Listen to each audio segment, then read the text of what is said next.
बेटा हमारे पास third question है उसी पेज का। An electric iron draws a current. Page अगर तुम्हें नहीं भी पता तब भी ये क्वेश्चंस कर लोगे, ठीक है, थोड़ा बेस क्लियर हो जाएगा आप लोगों का, ठीक है। एन इलेक्ट्रिक आयरन, जो जिससे हम कपड़े प्रेस करते हैं उसकी बात की जा रही है। Draw a current of 3.4 ampere. Current कितना है? देखो आप टेक्निक हमेशा यही रखेंगे, पहले गिवन लिखेंगे फिर फॉर्मूला लिखेंगे फिर पुटिंग करेंगे, लेकिन उससे पहले क्वेश्चन को ढंग से समझेंगे।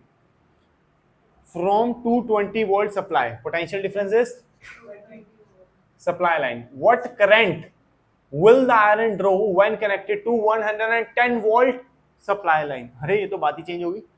अब क्या करें हम, ध्यान से कह रहे हैं अब करंट क्या होगी अगर सप्लाई 110 वोल्ट होगी। बच्चा बोलेगा सर यहाँ 3.4 है वहां पे 1.7 कर दो, 7.5 कर लो, चलो ज्यादा दिक्कत है तो 0.7 कर लो, नहीं कुछ तो कर लो, आधा कर दो, आधा हो रहा है ना बेटा। अगर ऐसे ही हो रहा होता तो बात ही अलग थी, ठीक है।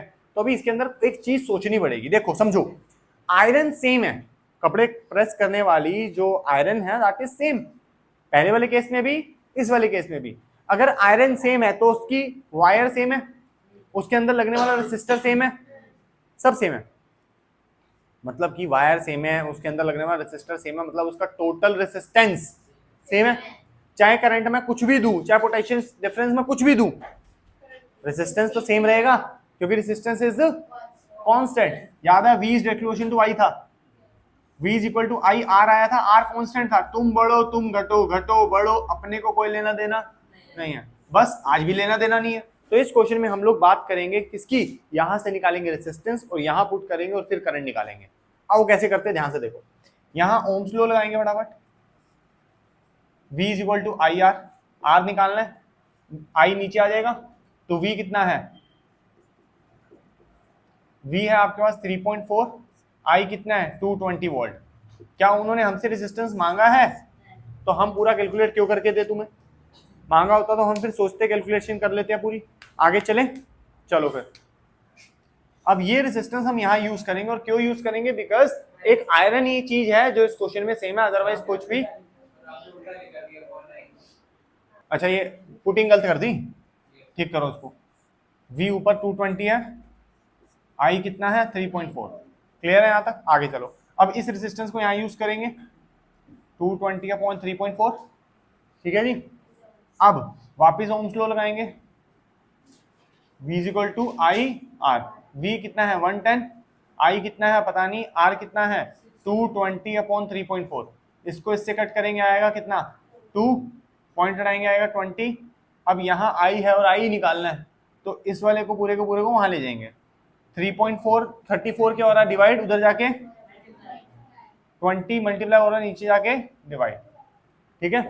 अब इसको कट करेंगे क्या आएगा 1.7, पूरा खत्म, ठीक है।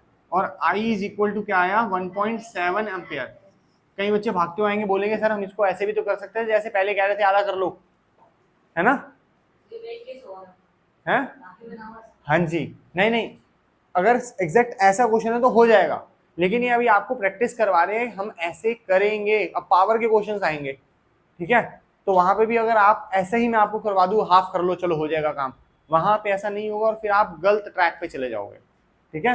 ये मोस्ट अप्रोप्रिएट तरीका है इसको करने का, चाहे आंसर वही आ रहा है, आंसर के पीछे मत भागो, ठीक है। तरीका वही है, मुझे पता है आंसर वही आना है।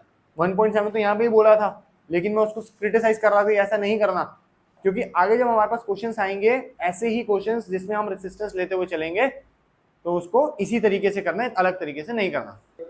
एक और क्वेश्चन है हमारे पास, टॉपिक थोड़ा सा चेंज हुआ है, अब रेजिस्टेंस के अंदर बात करेंगे। क्वेश्चन कहता है अ कॉपर वायर, वायर कौन सी है, कॉपर की वायर है जिसकी लेंथ है 2 metre and area of cross section 1.7 10⁻⁻6 metre square, has a resistance of 2 into 10⁻⁻2 ohm, calculate the resistivity. Sir बहुत कुछ हो गया, समझ नहीं आया, लिख लेते हैं। लेंथ कितनी है 2 metre, area of cross section मतलब ए कितना है 1.7 10⁻⁻6 मीटर स्क्वायर, रेसिस्टेंस कितनी है मतलब R 2 into 10⁻⁻2 ओम। यहां तक कुछ पूछना है। अब इन्होंने हमसे क्या पूछा, रेसिस्टिविटी, रेसिस्टिविटी का सिंबल होता है रो, क्या होता है, रो। अब इन सबको देखते हुए हमारे पास एक फॉर्मूला आता है R equal to rho L upon A, जो कि रेसिस्टेंस का फॉर्मूला है, ठीक है। और ये फॉर्मूला बहुत जगह काम आएगा और इसका एक बेस्ट क्वेश्चन करवाऊंगा, तुम लोगों को मजा आ जाएगा।